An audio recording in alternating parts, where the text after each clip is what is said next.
All right, let's turn to politics now. We're going to look at some stories here with Donald Trump against the deep state, or the deep state really against Donald Trump, as they've always been, right?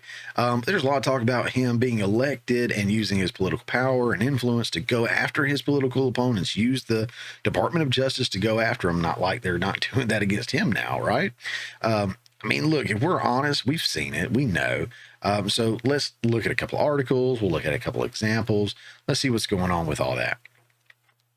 So an article from last year from Mediaite, Trump plans to use a DOJ to persecute his political enemies, including his own former officials and lawyers, report.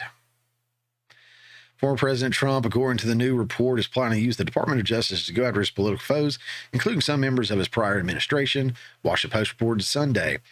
In a piece authored by yada yada yada, who cares that the former president is now plotting vengeance against his political foes in a very pointed manner.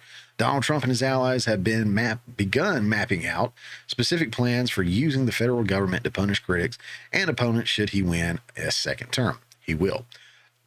With the former president naming individuals he wants to investigate or prosecute. It says down here, in private, Trump has told advisors and friends in recent months that he wants the Justice Department to investigate one-time officials and allies who have become critical of his time in office, including his former Chief of Staff, John Kelly, and former Attorney General Bill Barr, as well as his ex-attorney Ty Cobb and former Joint Chiefs of Staff, Chairman General Mark Milley. According to people who have talked to him, who, like others, spoke on the condition anonymity to describe private conversations. Trump has also talked to prosecuting officials at the FBI and Justice Department, a person familiar with the matter said.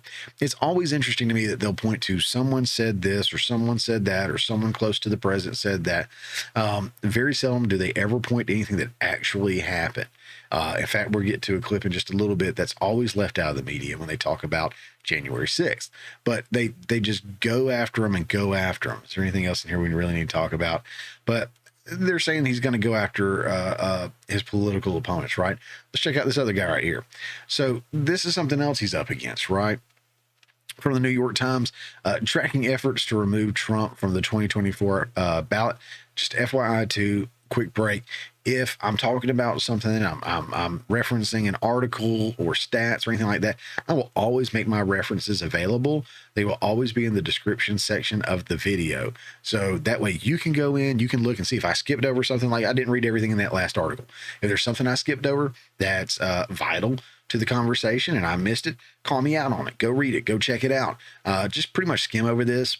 So these aren't 3-hour-long videos, but you can go out and check it. And I want you to be able to fact check me, unlike the mainstream media and a lot of other people out there. They don't care about that. One of the ones I absolutely love for doing that is Steven Crowder with Louder with Crowder. They make all their sources publicly available, and I really appreciate that. And that's helped me grow in being able to kind of fact check them and go behind them. And I'm never really disappointed. So check them out. Details are always in the descriptions down below. But look, we got all these states questioning stuff. Formal challenges to Donald J. Trump's presidential candidacy have been filed in at least 35 states, according to New York Times review of court records and other documents. Mr. Trump was disqualified from the primary ballots in Colorado and Maine, but he has appealed and is likely to appear on ballots in both states. The U.S. Supreme Court is scheduled to hear oral arguments in the Colorado appeal on February 8th in a case that could determine Mr. Trump's eligibility for the ballot nationally. The ballot challenges focus on whether Mr. Trump's efforts to overturn his 2020 election defeat make him ineligible to hold the presidency again. Those cases are based on a largely untested clause of constitutional amendment enacted after the Civil War that disqualifies government officials who engaged in insurrection or rebellion from holding office. Remember that. We're going to come back to that. Okay, and it is cited down here, the exact amendment and whatnot, I believe.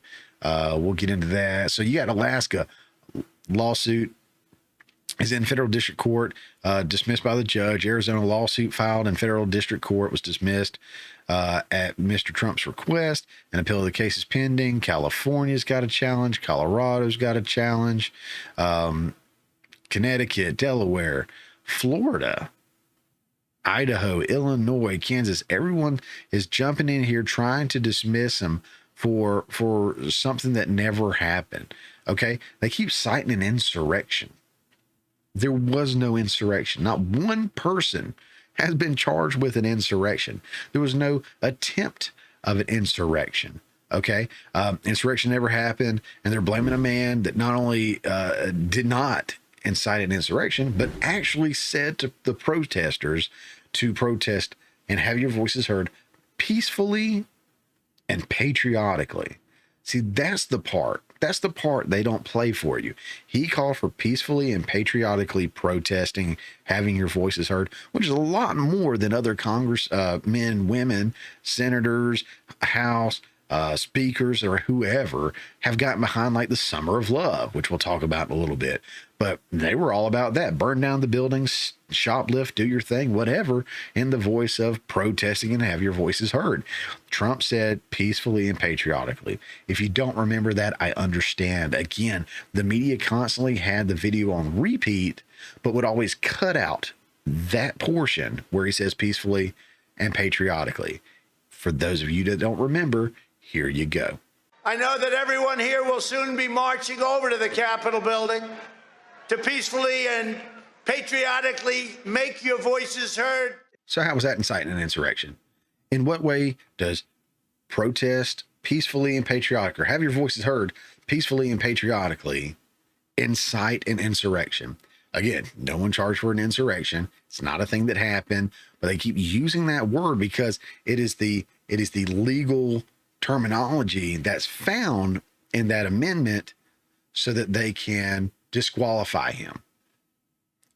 But it ain't happening. I mean, there was no insurrection. They can't use that. It's not going to work. Okay. Let's look at a couple of other things here. E. Jean Carroll.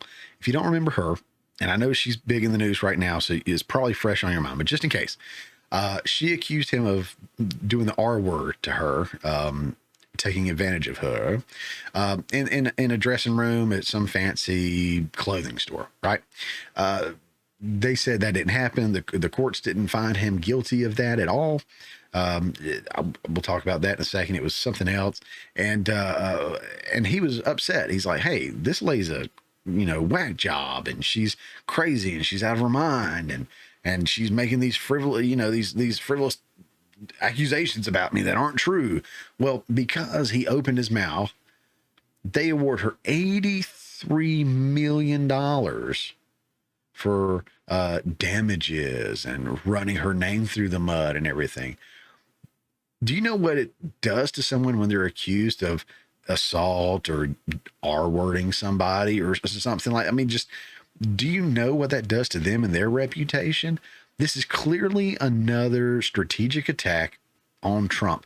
And of course, this happens to come in a election year that he is running for president.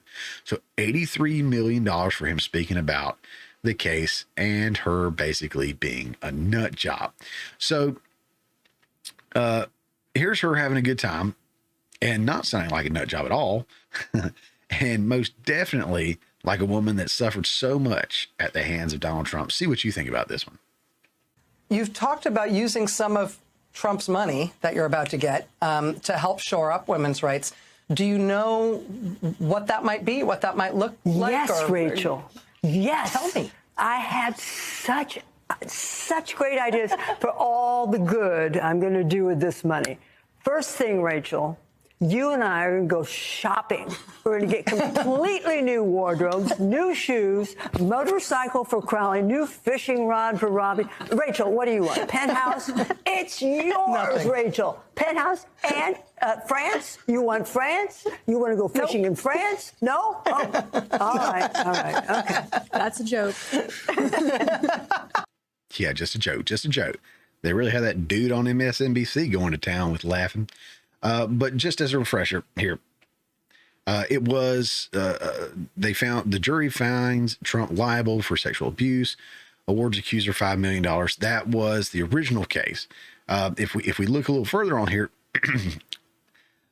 a jury found Donald Trump liable Tuesday for sexually abusing advice columnist E. Jean Carroll in 1996, awarding her $5 million in a judgment that could haunt the former president as he campaigns to regain the White House. The verdict was split. Jurors rejected Carroll's claim that she was R-worded, finding Trump responsible for a lesser degree of sexual abuse.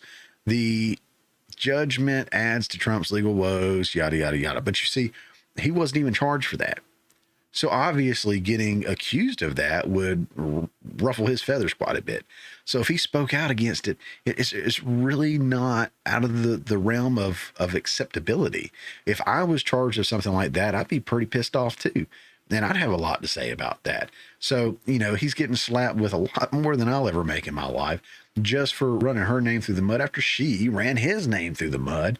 And I do believe there's a lot of political pull behind this or push behind this when you start breaking down who all's involved, how they're involved, the timing of everything. So be mindful of that. I know they want to say, oh, it's a rigged election. It's not. You're crazy. You're a conspiracy theorist.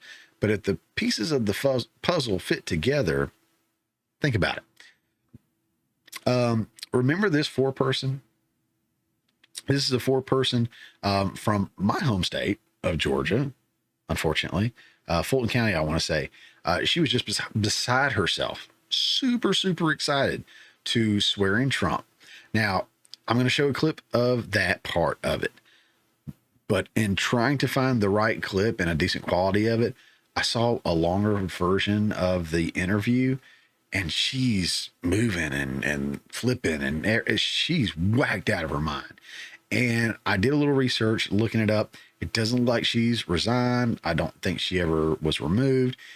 And it just shows you how biased everything is and how stacked against Trump the cards are. Everything is stacked against him. He can't get a fair trial anywhere. Okay. And it's really, really sad. But here's a refresher of this one. This one, again, from Georgia, where he had another, charge pending from. Check this one out. Did you personally want to hear from the former president? I wanted to hear from the former president, but honestly, I kind of wanted to subpoena the former president because I got to swear everybody in. And so I thought it'd be really cool to get 60 seconds with President Trump of me looking at him and being like, do you solemnly swear? And me getting to swear him in. I kind of just thought that would be an awesome moment. So speaking of the deck stacked against him, remember Letitia James, the attorney general in New York, but she wasn't always. Remember when she was running for attorney general? Check this one out. See the people who say, oh, I'm not going to bother to register to vote because my voice doesn't make a difference, or I'm just one person. I say one name, Donald Trump. That should motivate you. Stop your ass and vote. Will you sue him for us? Oh, we're going to definitely sue him. We're going to be a real pain in the ass. He's going to know my name personally. I love it. He probably does already. And so these are just a few examples of what's going on while they continue to run cover for Biden and these other crooked politicians in office. And when I say that, I want to be very, very clear. I don't just poke at the liberals and the Democrats and everything like that. There's plenty of crooked conservatives. Nikki Haley is one. For sure, Nikki Haley is one, right? Mitch McConnell, Lindsey Graham, the list goes on and on. How about that? I can't remember the dude. He had all those lies. And I think he was New York, got elected in a Republican. No, I mean, I'll call spade a spade, and these people are not legit. I hate crooked politicians, which basically means I hate politicians. One of my absolute favorite, and he's still up there, of course, is Rand Paul. Love Rand Paul. I loved Ron Paul, loved Rand Paul. I was happy to see him run, but I did feel like it was a little early for him, and I'm glad he didn't win in a way because, man, he drilled Fauci and some of these others on COVID and the masks and everything that was going on. So, look, I'm not one-sided. I hate all politicians for the most part. And when they do something crooked, I'll call them out. Not the biggest fan of Trump all the time either. He does stuff I don't like. I don't think he's crooked. I haven't seen him do anything crooked. Things I dislike, things I morally disagree with. But overall, not crooked. Not crooked. Not going to judge him. Hey, look, before we keep going, I want to talk to you guys about Coffee Brand Coffee. If you ever watched a YouTube channel called The Quartering, Jeremy from The Quartering has a coffee brand called Coffee Brand Coffee. It's fantastic. I've been buying coffee from them since last year, beginning of last year sometime, I think. I've gotten so many different flavors, so many different options, some snacks. I know it was a Christmas gift for my mom and dad. I got them one of those gift boxes. It was really cool with some specialty nuts and all kinds of stuff in there. Look, It's not grocery store coffee. It's not burnt. It's a few things. All right. So first of all, it's delicious. I mean, it is delicious. I'm not just saying that because I get a kickback if you go and buy some or something like that. No. But if you do decide to go buy some, do use discount code Mayhem and you'll get 10% off your order. And it is an affiliate link, so it does help me out, it helps the channel out. But you know what? It helps Coffee Brand Coffee out. This is a company that makes delicious coffee, and I would not support it if that wasn't the case.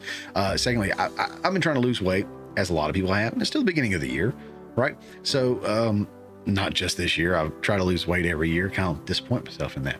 But one of the things I've been trying to do, obviously, is cut out unnecessary sugar. So I grew up putting sugar and creamer pretty heavily in my coffee. And part of that I realized is like putting ketchup on a steak. If you get a good steak and you cook it right, you don't need ketchup. Okay. It's almost an insult to whoever cooked it, or can be an insult to whoever cooked it if you are putting ketchup on a steak. Well, if you get a good coffee, you don't need all that sugar and creamer, but I've built up a tolerance to that. So in order to help me kind of pull back a little bit, I've bought better coffee. And there's other brands that I've bought online that deliver, and some I'm sure you've probably tried. And Coffee Brand Coffee is right up there with all of them as far as price goes. Delivery's really good. But man, it is hand roasted to order.